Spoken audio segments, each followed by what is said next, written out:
The great Chris Farley from Saturday Night Live was your best man. He was. I didn't know you had a close relationship with him. He did an impression of me, and Victoria Jackson did Roseanne on Saturday Night Live. They said our tattoo is on our butt, and that is a lie. Our tattoo is right here. This is not our butt, Dennis. That is not our butt. That is not our butt. And we saw that, obviously. We loved it, and we were going out there to co-host a show or something, and Laura Michaels called me and says, "You have a lot in common with Chris Farley.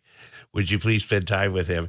You know, he wanted to be sober, and I think Laura had really worried about that, and so I was his sponsor for a few years. Oh, wow. And we travel. I mean, Chris is from Wisconsin. I'm from Iowa. We go to switch off football games. Very close. When he came out to do my television show or my HBO specials, he just knew how funny he was.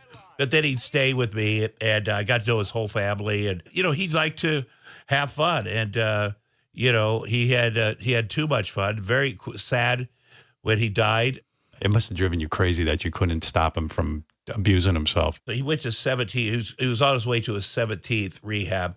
It's also frustrating because at a certain point then he's like, yeah, I'm not going to be around Tom because I don't want him to see. I always told Chris, you can't be fat and do drugs. You just can't be that fat. You got to pick one. And I know, I speak from experience. Right. You pick one. You just can't do everything. You're running the risk of a heart attack pretty quickly. It's too much on your body. Did Farley throw you a bachelor party? Because I would imagine it had to be complete debauchery if there was one. Well, it was. We did it at Scores. And then what happened was all the guys, David Spade was at the wedding. There was a lot of guys, and then Farley disappeared and then came on stage naked.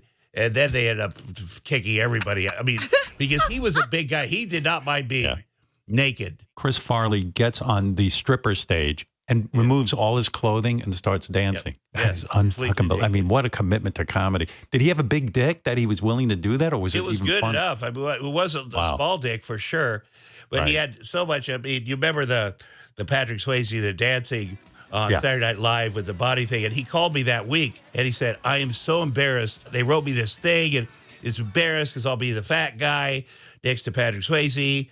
What do you think?" And I said, "I think if you could be the funniest fat guy ever doing this thing, then you should do it, and you should really go for it." But he was naked a lot. Wow. Chris Farley would be naked. There's no shame in his game.